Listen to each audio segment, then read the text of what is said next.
Holy shit, man. Tuesday night, place is jammed. That's how I usually know when it's a holiday or something. Like, I'm not thinking that now. I'm like, Tuesday? This is insane for Tuesday. Like, what? Could be a holiday. I don't know. It's the 2nd August? I don't know. I wanted to get an iced coffee, so I stepped out. I stopped at ABC 1. 1 meaning closest to my house. And you know how you go in somewhere sometime, and it's not about the amount of people in there. It's kind of the vibe of people, and you kind of can tell that's going to be a clusterfuck just to try to get a simple thing. In my case, like just a can of coffee. It's just going to be too much pain. So I'm like, yeah, fuck this. So go over to Hilo. Same thing. There were less people there, but it was the same kind of just, I don't know. You just get that vibe. People just sort of bounce into each other, and anyway, that's what happens with me anyway. So then I hit ABC 2. Same thing. It's the same thing. So I just had to give up on getting a nice cup. It's usually tough to make a simple purchase here anyway, even if it's not like weird. It's just I'm usually the only one who's looking to exchange currency for a product and leave. Everybody else seems to have like a lot of stuff going on. If it's a woman, she'll have her pocketbook open and all the stuff on the counter, and then you get the people that they're not sure on the math end, so they're like, well, I'm gonna add this, can I get that? And then they're working on math problems. It's like, it's what it is, A lot of it too is like, you have tourists that are from different countries, so the currency exchange is like, they're not, they don't know what it is, so a lot of times that holds up shit too. So to just pop in a store and get something and pop out, yeah, it's not gonna happen here. But Tuesday night is this fucking place. It's fucking people everywhere. I had a Frank Black song in my head, a song called Headache. So I look on my streaming to pull it up.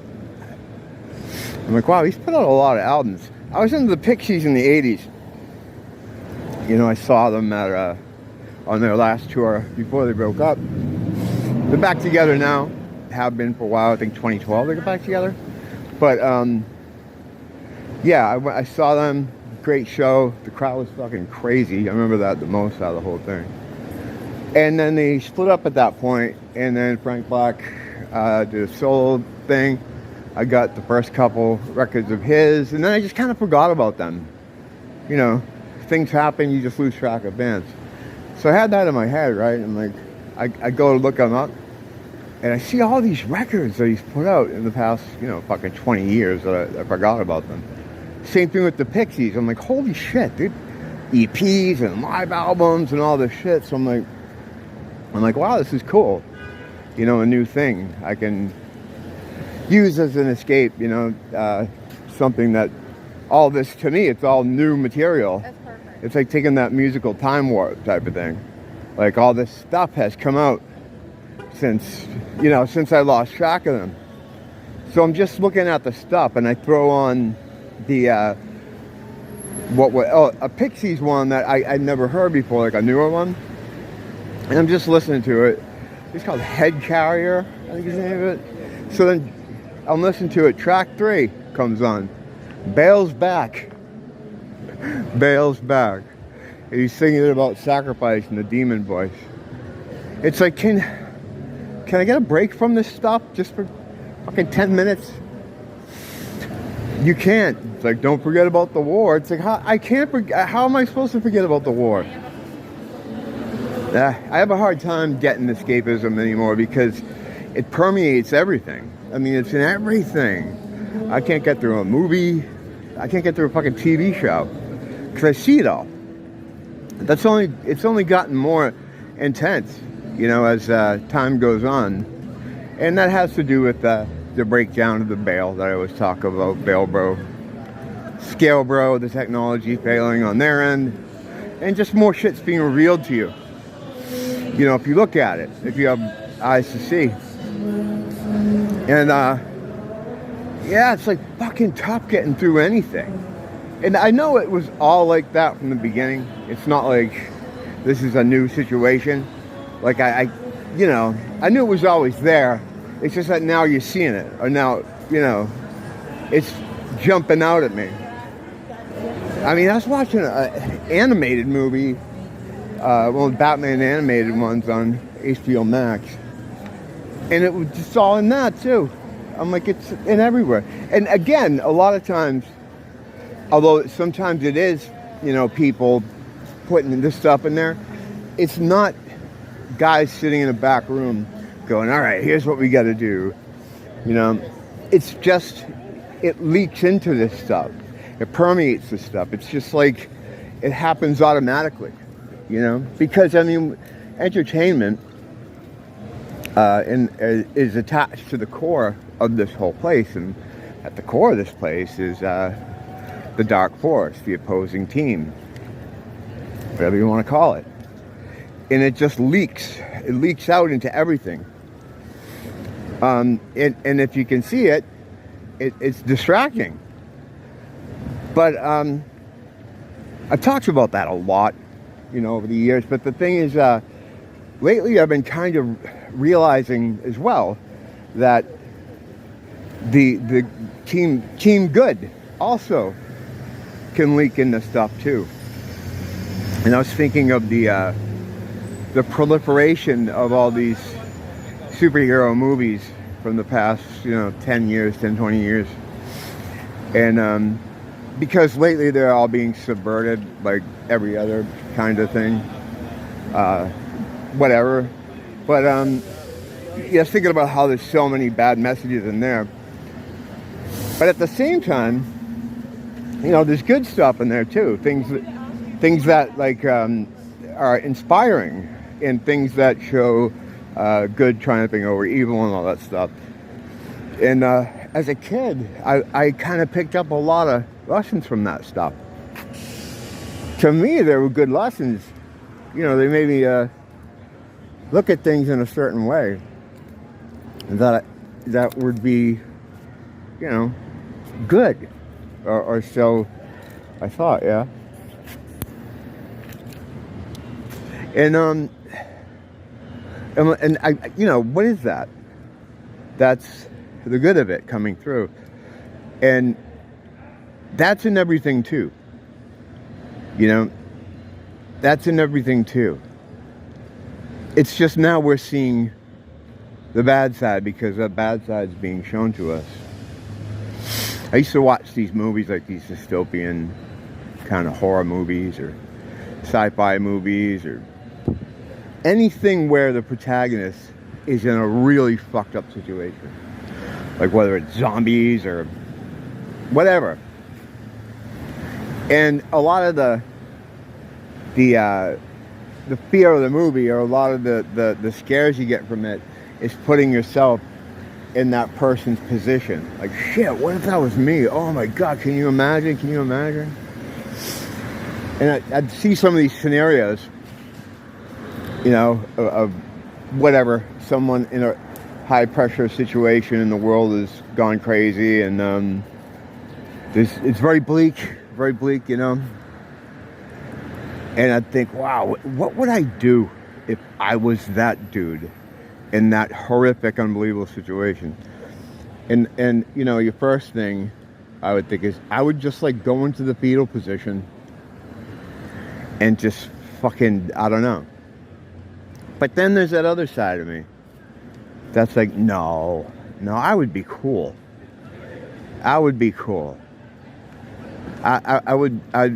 become an amalgamation of all these character traits that I picked up from all these different heroes and protagonists that I've watched in these movies, like the never give up kind of attitude, which was more prevalent in like 80s films and stuff like that when I was a kid. It seems like now it's like in in the past 20 years or so. It's a lot of subversion, a lot of like, I don't like those sort of gray area things. I don't dig gray area. I think that's satanic bullshit. Like the anti-hero. He's killing people, but he's good. It's like, no, he's not good. That's not good. These are the same people that try to sell you on, like, you know, the balance thing. You have to have light and shade. No, you don't. No, you get rid of the shade. You obliterate the shade.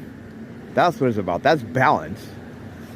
They did that shit with Star Wars when Disney bought Star Wars. They, it used to be, and this is total fucking nerd territory, but Star Wars, when they used to say balance to the Force, it used to mean getting rid of the dark side, and that would balance out the Force.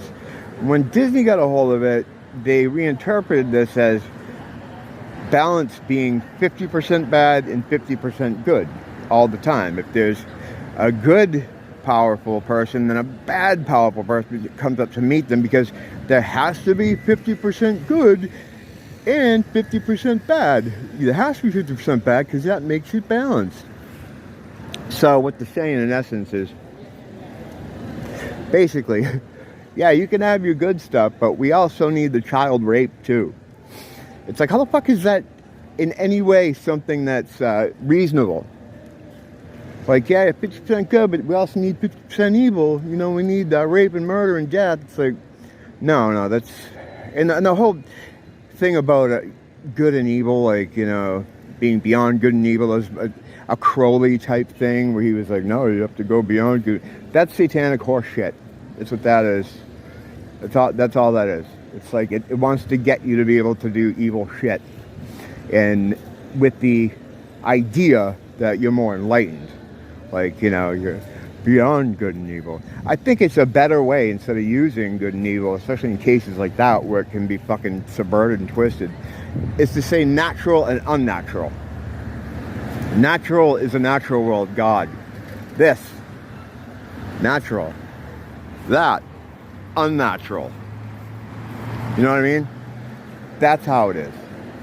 And you know, when you're talking about balancing things out, it's a balance in nature. More of this, right? Less of that. Why is this so blurry? Is this coming out blurry? Oh, that fucking blows. I wonder why that is. It looks like it's fucking blurry. Well, not much to see here anyway, just your regular crowd. Let me hold on a second. Oh, there we go. Whatever. You know, anytime you hear stuff like that, like, you know, you have to have good, you have to have evil to have good. No, you don't. No, you don't. You obliterate the evil, you get rid of the evil, you get rid of the unnatural. You know, it's about spreading the natural, spreading the good, keeping the natural. You know, that gray area bullshit is bullshit. It's all just a sly way to get you closer to evil. That's it. That's it. And it's very clear what is natural and what is unnatural. You don't even need, like, the extreme example that I was just making. Well, to me anyway, it's very clear. You can see good, and you can see what's evil. And evil tries to creep in that way, you know, by reinterpreting things, reinterpreting words. It's always trying, man. It's always trying to get in. Always, always, always. But the good news is, once you're aware of it, it has a real hard time getting you, you know? It doesn't get me. It doesn't get me. I can fucking smell it now. It doesn't smell good.